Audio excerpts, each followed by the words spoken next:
It's the final week of the high school football season. The state championship games are this Friday and Saturday at Memorial Stadium. And this morning, we're going to take you back to the last week of the regular season at GCMS, where it was a senior night that the school won't forget anytime soon. Here's our Craig Choate as he has today's Eye on CI. I'm very excited for tonight. I hope it's going to be a perfect game. That's GCMS senior Dylan Brownlee. Dylan has autism, which prevents him from playing football. So he's been a manager for the Falcons instead. He's been a part of this program for 4 years and a major part.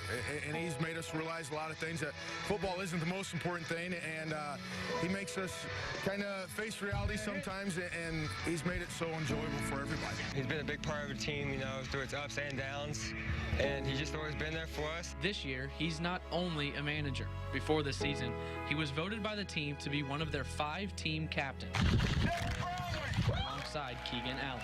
Since day one, you know, being captain, he's, you know, shown up every day at practice, and he's loved us, you know, like brothers. So he's something special. Dylan stood out to Keegan long before this season. 4 years ago, when they were freshmen, Keegan approached his dad, Falcons head coach Mike Allen, about doing something special for Dylan. He's something special to our team, and, you know, why not give him the ball, you know, score a touchdown. That dream became reality last Friday night. We're going to have a run of play, and he's going to get to feel like what the rest of the team, his buddies have felt, you know, get to feel on a Friday night. We just wanted him to experience that one time. So that's exactly what they did. Last couple of weeks in practice, we put him in a helmet for a few days and added shoulder pads, and we have a play for him, and he's been practicing it. And Brownlee was more than ready to go Friday night, listed as the Falcons' starting running back on senior night. Dylan Brownlee.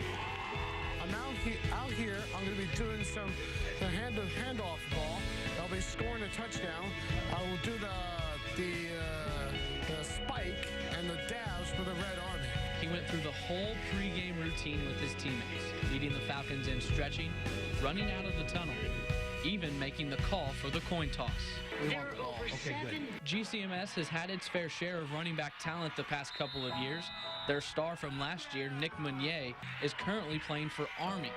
But Keegan says handing the ball off to Dylan means a whole lot more. It's going to be special, you know, Meunier, you know, heck of a runner, Mitchell's heck of a runner, but Dylan, you know, has been a part of my life since kindergarten. I've been, you know, in all of his classes. We've been in every class together since kindergarten all the way up to senior year, and, you know, just, it's going to be awesome tonight, just handing off the ball and seeing him score a touchdown. Keegan Allen behind center. Hands off to number 78, Dylan Brownlee. Gets a hole on the right side. He got a couple of good blocks. I'm thinking about running like a Jedi, like Luke Skywalker. Like, just like from Forrest Gump. Be like, run, Forrest, run!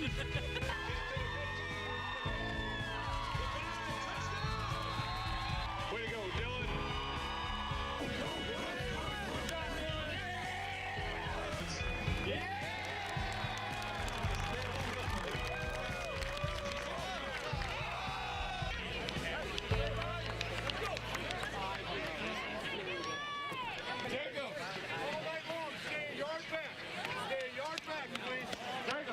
Gosh, I almost got a little choked up watching that story. We've got Craig Choate joining us this morning, the reporter who was covering that story. And we saw, it looked like his parents on the sidelines there. Did you get to talk to them after the game? Yeah, I talked to them before it all happened, kind of what their thoughts of it were, because this was years in the making, like they said.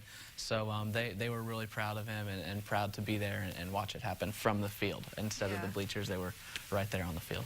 That's awesome. And now I remember this story too, because this has been a great year for him in general. That was the culmination of it. It all started kind of in the beginning of the year. Tell us about that a little bit. Yeah, before the first game of the season, he was voted captain, and that's fully voted on by his teammates. Huh. Nobody else, and that was a surprise. He didn't know that was going to happen. He knew this was going to happen. He did not know there was going to be a captain, but also he was voted homecoming king this year. I love that. That's awesome. Yeah. Now, he's been, you know, with GCMS for a while, and he's typically, I think, the water boy, as you mentioned. But you've covered so many games. Had you noticed him before? Oh, yeah. He's hard to miss on the sidelines. Every time I would go to a GCMS game, he'd always come up to me, say something, ask me a question or something. And during the interview, the head coach, he actually said he thinks sometimes people pay more attention to Dylan on the sidelines than the games, because he's the one that always celebrates the most when they score.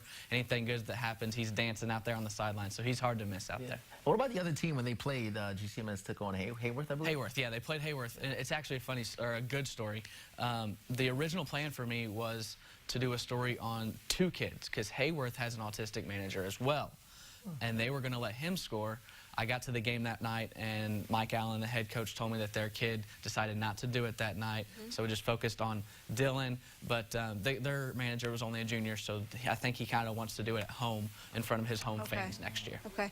What's the final score? Did GCMS win? GCMS won. Yeah, they won pretty handily. And it's kind of important to note that touchdown didn't count. That was before the kickoff, so it was just kind of a moment for him. That didn't count, but it didn't matter. They won pretty big. It was their 7th win of the year. They got a home playoff game. They won that one, made it to the 2nd round, got beat in the 2nd round. They were in 2A this year. They were 1A last year, made a pretty deep run. A lot of people thought they might have won state last year, but they got knocked out by Arcola in the quarterfinals. They were 2A this year, so bigger schools, tougher competition, so a little bit tougher for them, but it was a great year. Yeah, I mean, for you, like, it's a busy season. You guys cover a lot of sports all the way down. But when you cover these types of feel-good stories, I remember Brett also did one with Chance Kistler. Like, what does that mean for you guys to be able to be the ones telling these types of intimate stories, but also having this sports as, like, the springboard for it? These are our favorite kinds of stories to tell. I mean, you can cover any game, national championship, anything, but these stories really hit the viewers, and I think reach farther than sports, obviously. So these are our favorite kind of stories to tell. I can personally say this was my favorite story I've ever covered. That's awesome. And I think it shows, too, you know, how sports can bring people together. Exactly. That's great. Craig, thanks so much for joining us. We'll be right back.